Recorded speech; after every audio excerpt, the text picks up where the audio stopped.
encourage your soul, enlighten your mind, and empower your faith. This is the Light Network. You know what time it is, no matter where you've been. So let's do it again. Listen up and let the sun shine in. We've got soul training.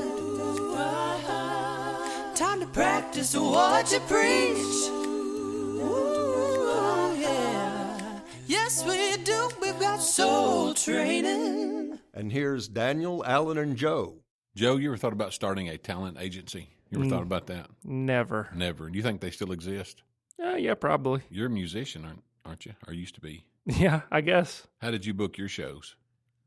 We begged and pleaded a lot. So no talent, no middleman? No middleman, it was just us. Well, the reason why I bring that up is you have like a real keen sense of awareness for scouting, spotting, and scheduling talent. That's where we are today. Okay. And we've got Dr. Jeff Miller here with us, and so you picked him out and got him here. I don't know what you negotiated with his contract, but you got him here pretty quick. So that says a lot about you, Joe. So we're honored to have. Well, I appreciate that, but Daniel was the one that put him in the headlock and drug him in here. Yeah, well, see, that's what great leaders do. You deflect any kind of compliments. So, see, there again, that adds to the legend of Big Show Joe. Yeah, I guess. So in all seriousness, because I want to hear what Dr. Miller has to say, and I'll do the 3-minute intro for you this time instead of the 12-minute. But Dr. Jeff Miller is with us. I'll let you talk about you and how you're connected to Apologetics Press. But actually, and I don't think you would mind me saying this, but I knew your dad.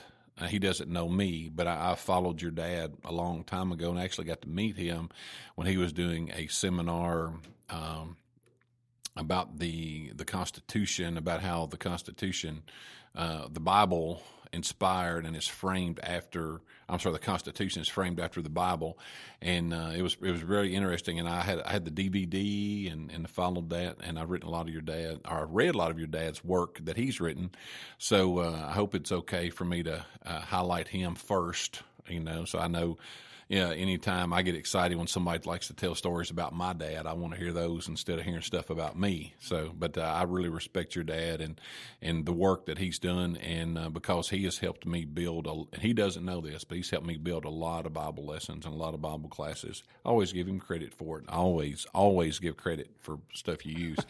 I did that, and but he was very impressive, and I know that the apple doesn't fall far from the tree. So, if you would tell the world and all the countries that Soul Training Nation is connected to about who Jeff Miller is and where you've been, where you are, and where you're going. Give us a little bit of your background, Jeff, for those that might not know. Well, so I'm the full-time science writer at Apologetics Press. Each of the guys at Apologetics Press have kind of a different wheelhouse of things that we specialize in and study, and I'm on the science side of things. That's what my background was in school and my graduate education and so forth. So when I came into AP, which was, 12, 13 years ago, something like that, it was mainly dealing with anti-evolution, anti-Big Bang stuff. That was the main issues that, from an apologetic standpoint, that the church was dealing with. And so I did extensive writing on that. But then a few years ago, may have been 10 years ago now, I've lost track, the Bill Nye, Ken Ham debate happened. Yeah, right, yeah. Yeah, I remember that. And Bill Nye, the pseudoscience guys, I like to call him, made a lot of arguments that Ken Ham didn't really respond to, that I thought were really good points that needed to be responded to. And that launched me into an area of apologetics where instead of just dealing with their argument, also making the case for our argument. And that really requires getting into the field, which is different than what AP has really been involved in historically. And so there are creation scientists that actually get into the field, study these things, help develop the biblical flood model, and using Scripture as the main, information, of course, but then going into the field, actually develop to broaden the model and fill in the gaps of the things that the Bible doesn't weigh in on. And so I've been doing that for a few years in addition to my other normal writing and so forth. And caves has been kind of what has become the niche that I'm involved in. The conventional thinking on caves for decades has been that caves are a powerful argument for an old Earth. They're argued to take thousands to millions, in some cases, of years to form, and creationists have responded by basically saying, well, God could have just done it.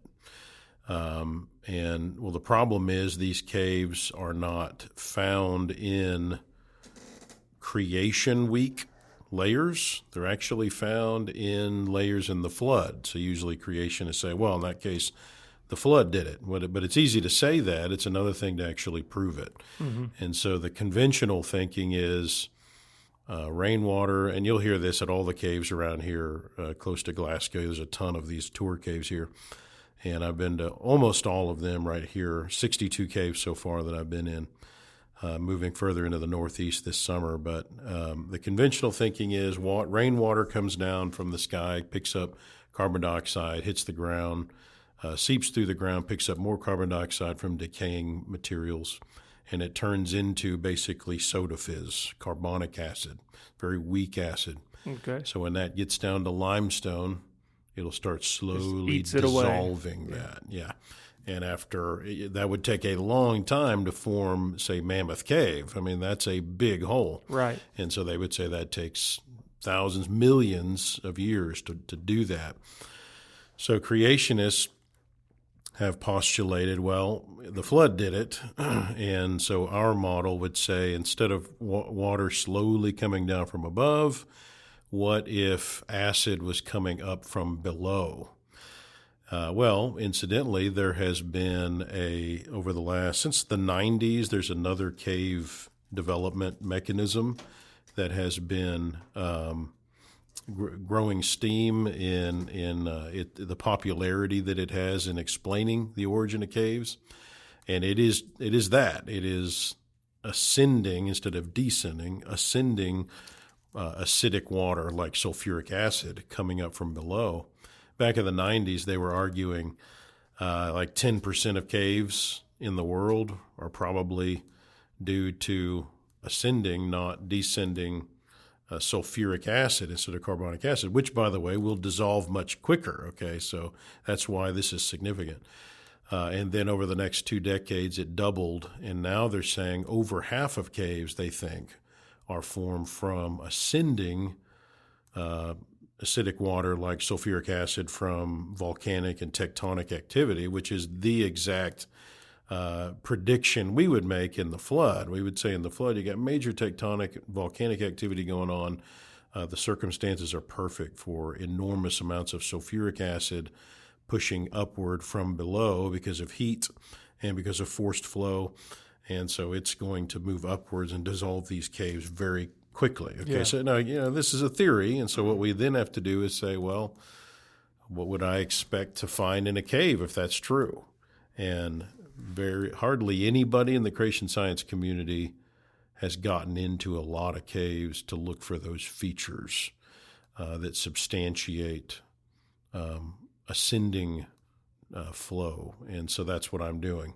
And I'm actually going to be presenting on it next week at the International Conference on Creationism up in Cedarville, Ohio, there at the university. So that's what I'm doing. All right. And which, by the way, so far, all 62 caves have the features you would expect if they were formed from rising acidic water instead of descending.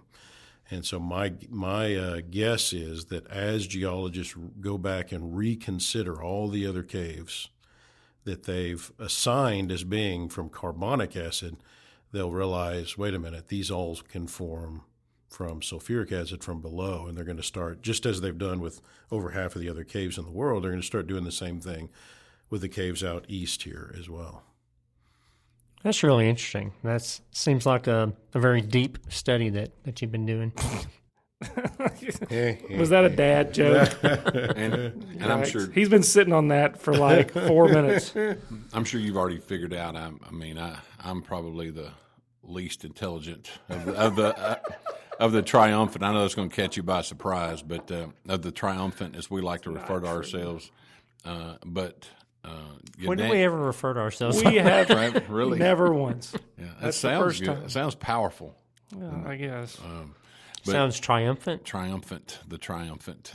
But Jeff, obviously, I wished I'd have known you when I was in high school. I was horrible at science. Or I wished I'd have known you a few years ago when my kids were going to school, like with science projects and stuff I could ask you about.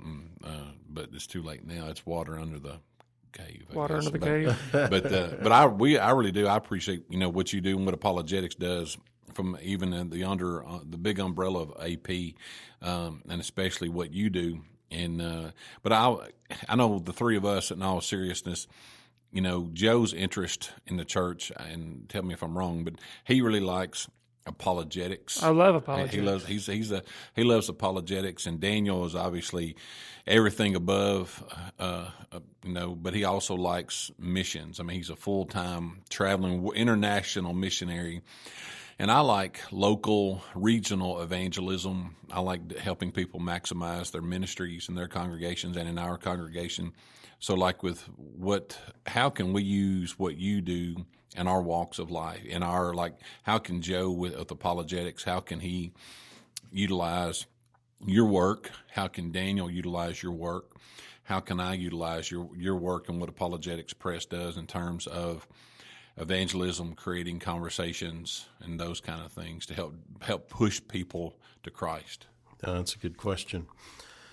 So AP has all kinds. I mean, that's what we're trying to. The purpose of AP is to go investigate things that brethren don't have time really to go investigate, study, and package the material in a way where it can be used for evangelism. It's just one of the great things about AP is we got guys, that's what we do. We go study this stuff. We try to package it in a way where you can then take it and use it in all kinds of different spheres.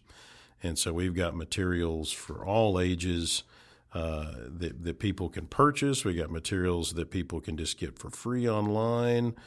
So we have an app, so we always encourage people to use the app. I've got the app. It's a good app. I'm laughing. I've got the app.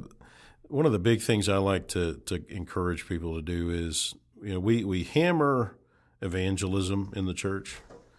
We don't necessarily hammer preparation for evangelism enough, and that goes with apologetics too. I would say, we got to be careful, making a comment like this, but Paul, when he's writing, he's addressing things that were really a big deal in the church in the first century.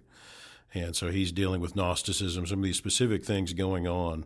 And I would argue that if he was writing today and he saw that 4 out of 10 of our young people are leaving the church when they leave home, that's what the statistics are saying, and half of those are leaving because of science matters and apologetics issues, well, that's going to be a lot of what he's dealing with. And so I fear that our brethren are not spending enough time immersing themselves in apologetics.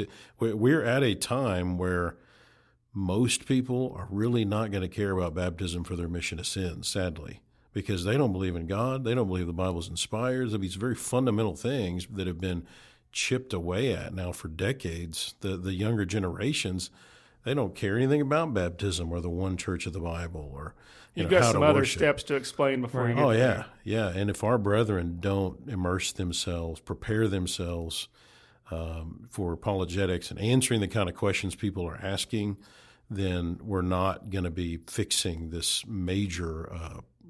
We've got a It's big a hole. breach. Yeah. A big breach in the church going on. And so you asked, how can we use this? Well, we've got materials with the purpose of it being for Christians.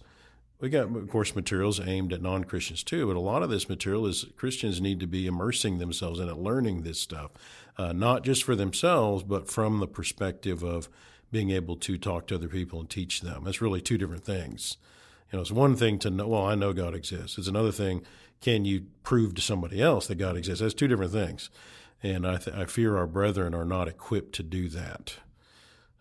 This is here's a case in point. I was teaching a college class at our congregation, and I brought up quantum mechanics. Okay, and so the college kids were like, "What? And why would I care anything about quantum mechanics?" And so I explained what's going on in quantum mechanics, the arguments being made, and the next week, one of the kids that was in my class ended up in a conversation with a friend of his at work. And he was arguing quantum mechanics can get a universe from nothing. Those are the kind of arguments we're dealing with now. It's not the thief on the cross as much. You got people that are saying the multiverse, or I had dealt with an email today of a young man who's losing his faith over the possibility that all of this is a simulation. And this isn't even real. It's like the Matrix or Truman Show or something like that. That's really dangerous. Yeah, and I'm seeing more of that kind of stuff. I mean, this is, we're just that email you're talking about, that he feels that we're just living within somebody's digital world. Yeah, like computer, like another, or in somebody's computer, basically. And then there could be in somebody else's computer. And it's all this kind of stuff. And that's going to get worse as technology continues to advance with AI and all this stuff. Yeah. You mentioned brethren preparing themselves, and I'm like, you're talking about parents too. I mean, like mom and dad, and I've referenced Noby Stone before on our podcast, that I read an article in the Christian Courier years ago, and he retired from NASA, and but Noby, I don't know a lot about him other than that article, but that was his thing, was that he said, my parents, or we as a family, attended the church every time there was something happening, but my parents, his words, not mine, he said my parents would not answer hard questions, would not even attempt. And I have a lot of weaknesses in science, and math are two of my big weaknesses. But when our kids were coming up, even when our kids would ask a difficult question within the church, creation, those kind of things, we never said, I don't know. And we'd always say, let's study this together. Give me until Friday, okay, and we'll come back together. And I would ask somebody really smart like Daniel, or I would research something, So I think that's, for me, I guess as a parent, is the message to parents is we've got to find answers even when we don't know the answers. Yeah. Yeah, I really appreciate that emphasis on being prepared, yeah. because doing apologetics poorly can almost do more harm than not doing it at all. That's right. I've seen some pretty hacky stuff out there that if that was all I was getting, it would really weaken my faith. Yeah. And at the very least, if parents don't feel like they are equipped to answer a question, at least know where to point their young people. But getting into the topic of kids, that's a huge deal to me. That I would argue that most of our mission thinking should be focused on the youth, because by the time somebody's our age, you're way less likely to convince them. I'm not saying we're not reaching out to them too, but it's the young people that are more open to the truth. They're not already set in their ways, so we should be targeting them. And a lot of people get that. Hitler got that. The homosexual community has gotten that. The Catholics have gotten that. There's a lot of people that get this concept, and it's effective. And I think Jesus emphasized youth. We need to be. So with that in mind, you asked, what can we be doing? Like with Apologetics Press, well, man, we've got a lot of stuff that's there for parents to take and start teaching this stuff to kids, not just their own kids, but like, their neighbors, their friends. Get a subscription to Discovery Magazine. My wife and I are having Discovery sent to somebody. There's a little family that lives up the street from us. They have several little kids. We went ahead and got a subscription for them. They don't even know that it's coming from us, but every month they get a copy. Now. They will now. This is such a huge podcast. That's exactly right. It's big in the Montgomery area. Is it? It does. That's according to my metrics. Well, I was wanting to ask you a little bit. Well, before I do, I should make mention, if you've noticed Daniel's voice sounds a little different. He had some work done today. What kind of work? Dental work. Oh, okay. Dental work. That's right. And so if you could see him, he's doing his best ventriloquism skit over there with keeping his mouth closed and Trying talking. to do the Godfather thing with the Cotton balls in the cheeks. So that'll clear up that confusion, hopefully, for the listener. But I wanted to talk a little bit to Jeff about, I know he's spent quite a bit of time in academia and with folks who have very different views than what you do. Give me a couple of different apologetics issues or examples that the atheists just don't have an answer for. Because a lot of times they come throwing stuff at us. Well, you don't know this and this and this. Mm-hmm. Well, that's not really fair to us. That's not really how a debate should work. What would you say? What in your mind is the first few things that come to your head about, well, listen, you all don't have an answer for this? Yeah, well, in fact, my book, Science versus Evolution, that's basically the point of it. It's to uncover a lot of those big, gaping holes that they have no explanation for, and yet they firmly believe that these things happened anyway. And so one of the things I'm making the point about is, look, you have a blind faith in naturalism. I would argue there's no such thing as a pure naturalist. And by naturalist, I mean a naturalist, there's different definitions of a naturalist depending upon your context, but what I'm talking about is people who believe that everything in the universe has to be explained without a God, without anything supernatural. These people are naturalists, and I argue, like in my book, there's no such thing as a pure naturalist because everybody has to believe multiple things happen that are not natural, meaning they go against all the laws of science that we understand. The first one being the actual origin of the laws of science. Like, why do we have a law of gravity and the laws of thermodynamics and the law of conservation of momentum? Why do we have laws at all? They don't have an answer to that. And so they've got speculation, but nobody has ever shown that a law can create itself in nature, and yet they believe that it happened. And so I make the point, you're not really a naturalist. That doesn't happen in nature. You're a supernaturalist like me. The question is which supernatural model is actually supported by the evidence. That's the question. So the origin of the laws of science, the origin of matter and energy, the origin of life, the origin of the genetic information in life, the fact that you can have an effect, like the universe is an effect, nobody really denies that, and yet it doesn't have a cause. Okay, if that can happen, then the law of causality has been violated, and you can't do science if the law of causality, the law of cause and effect, is not in play, because that's what science is all about. It's what is the effect if you initiate certain causes. If there is no correlation, you can't do science. And so the idea of an effect, the universe being an effect without a cause, is the most unscientific thing you can believe in, and yet again, they believe that. And by the way, this is one of the things that just blows my mind. The leading cosmologists, Psalm 19:1, the heavens declare the glory of God. Now, you can't look at the heavens and not see, boom, there's a God. And the leading cosmologists, get this, what they're saying. They are, and I've got an article, several articles on this. They are looking at the universe, not just the earth, the universe as a whole, and they're acknowledging that it has such precise design that it seems to have all been made with us on earth, humans, in mind, right? It's called the anthropic principle. They have a name for it. And, they what their explanation, the way that they're trying to get out of this without a God, you know what they're saying? Okay, they all cite this guy, Bernard Carr, who's a guy up in Queen's Mary University in London. And he says, if you don't want God, you'd better have a multiverse. The multiverse literally came out of the comic books. And yet he says the design in the universe it would require, the odds against it being exactly right for us are so high that the only way this could make sense and us be here is if there's an infinite number of universes and we happen to be in the one that works. But then the other guys, the other cosmologists like Paul Davies out at Arizona State University, he says, but wait a minute, if you've got a multiverse, which, by the way, there's no evidence for the multiverse, if you believe that, you still have a blind faith. This isn't actual evidence.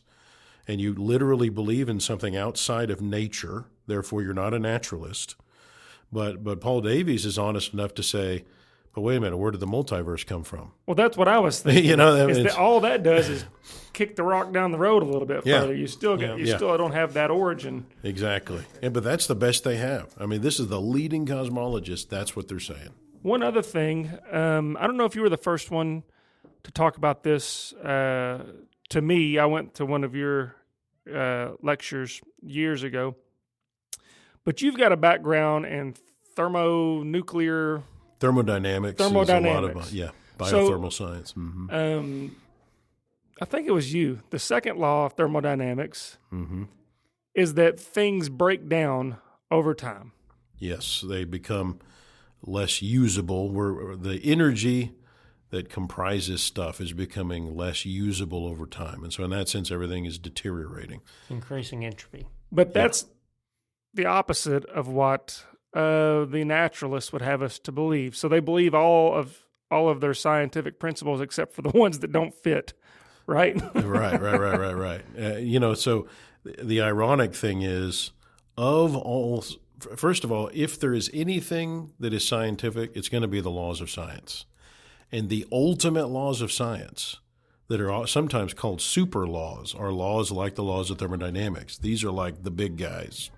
And these present a major problem because the first law of thermodynamics tells us that in what we've witnessed in nature is that matter and energy don't create themselves and they aren't destroyed. They don't totally disappear. The sum total amount of energy in the universe stays the same. And, okay, well, how does that work? And yet you start with no energy in the universe and now we have energy. That doesn't work. And so the first law of thermodynamics doesn't allow that, and yet most scientists believe that is what happened in spite of it.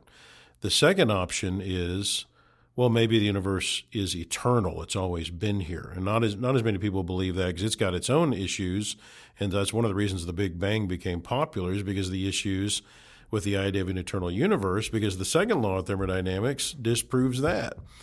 And it is, again, the idea that the universe itself is breaking down. We're running out of usable energy, which means it can't be infinite in age, or else the whole universe would be totally broken down. Yeah. We would be at heat death. Right. Now, that's one of the ways that we use the second law of thermodynamics. You're actually talking about another way. In order for Darwinian evolution to happen, you ultimately have to have an increase in complexity on the earth. Okay, so you've got to have this single-celled organism somehow become more and more complex, right. Which goes against the idea of entropy. Now, they squawk at that. They can't really squawk with the first point I made unless they argue there's something outside of the universe, which again now they're jumping beyond nature and they're admitting they're supernaturalists. But in dealing with the Darwinian evolution question, they'll say, well, as long as you have usable energy coming into the earth, then you can actually have increased complexity in locally, like local pockets of increased complexity, like going into a room and cleaning it up. Okay. And so that's what they try to do with that. And they say, well, we've got sunlight reaching the earth. And so therefore that added usable energy could make it where evolution would happen. So I actually have a section in the book dealing with this. But just in short, the response to that is, okay, so evolution is supposed to be happening all the time and has been for 3.8 billion years on the earth. And what they're having to say then is that entropy doesn't really go up on the earth globally. In order for evolution to be occurring all the time, and basically you be able to have localized decrease in entropy in order for all life to evolve, that means the entire earth cannot be under the second law of thermodynamics, which of course would be a miracle. That would be a supernatural thing. They would have to say the second law of thermodynamics did not apply while all creatures are evolving. Well, okay, now you believe in a miracle, just like I do. And so it doesn't fix the problem for them. Besides the fact that genetic entropy is, now that we know much more about the genome, we now know that the genome itself is going through entropy. It's deteriorating, and it leads to what they call mutational meltdown. And there's actually several mammalian species that just from the accumulation of mutations are expected to go extinct just from that. And so there's no way to counter genetic entropy, much less the entropy required for Darwinian evolution. Anyway, I go into all this in So my genetics my are book. getting less complicated rather than more complicated. Really, that's exactly right. That's what the That's actual interesting. evidence is indicating, yeah. We've talked a little bit about genetics on this show. Mm-hmm. We probably shouldn't have. We're totally not qualified to talk about some of the stuff. No. But Jeff is. And I remember Bart brought up one time that Francis Crick, whenever they're looking at discovering DNA, said that they have to keep reminding themselves that this is not created because it looked so created. Yeah. I want to go back before we run out of time, and we're almost out of time. I love what you're doing with the caves and going to a place where people teach long-scale, old Earth stuff with that, and you're reevaluating that. You also have done some stuff, I think, at the Grand Canyon. Is that right? Yes. Can you talk about that for a minute? Yes. So Grand Canyon, again, it's one of these other examples of a place that defies the idea of a young Earth. Okay, it's always been used as a champion for an old Earth. And so what creationists have done is gone and looked again. You have to get into the field and actually look at the evidence and see what really happens. And so, yeah, I did have the opportunity to go down there and study that firsthand with some of these scientists that are doing that. I'll highlight one recent study that's gone on down at Grand Canyon and give a little plug for a movie that's going to be coming out in the next year. Did y'all see the movie Is Genesis History when that came out? Okay, so those are the guys that I go and study with in the field. Those are kind of the leading minds in the creation science community. Andrew Snelling, who's in that movie, he let me got to step back a little bit. So in geology, if you see sometimes you'll see sedimentary rock layers called strata. You can see those at Grand Canyon, these long horizontal pancakes on top of each other. But there's places all over the world where those pancakes all of a sudden will bend like 90 degrees and go straight up into the air before they bend again and continue on, or they get eroded and they just go up into the air and stop. All right, so how do you take rocks and bend them like that? I mean, what happens if you try to bend a rock? Well, it breaks. And yet these are folded strata that are not broken. And there'll be like huge amounts of strata that are all bent. This isn't even just one strata. This is a bunch tied together, bent, which suggests either that those strata are still soft and you have very quick tectonic movement where you've got a plate maybe that pushes upward, and so it causes a bending of those strata, or the strata had already turned to rock, and then slowly maybe there was a movement of the plates, and it gradually maybe reheated the rocks to allow them to bend.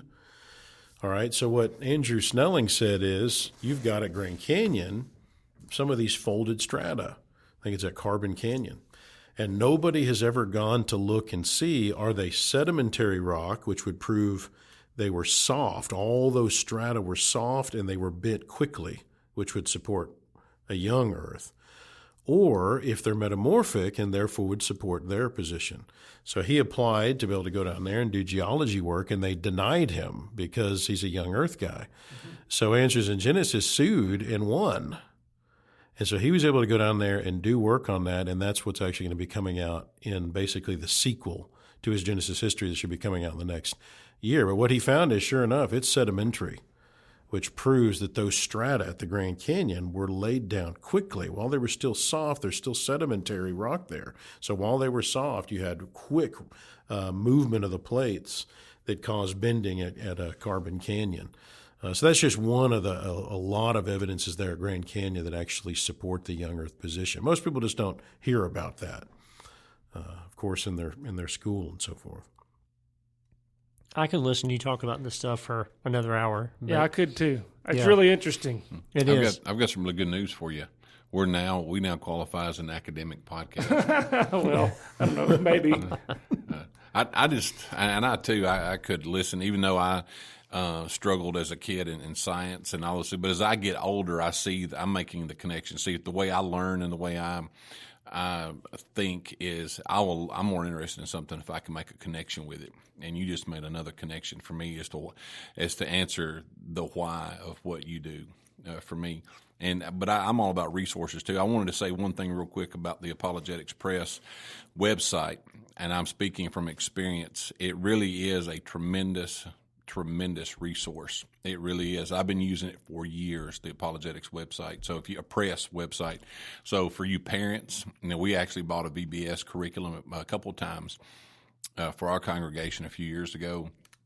And so as a parent and as someone who tries to teach a Bible class every now and then and fill in at different places, I utilize the Apologetics Press website is something it's one of my go-tos for articles on everything. So, they take some of these difficult things and make it easy to understand. Oh, yeah. But we've mentioned the website, but we have not mentioned what the website is. So, Jeff, can you tell us what the website is? It's apologeticspress.org. So you got to be able to spell apologetics. That's the hardest part. And it's they've got apps and stuff too. So look at the app. It has articles. And keep in mind, I'm talking at kind of adult level here, and so we've got articles that are written more at adult, even more scholarly than this.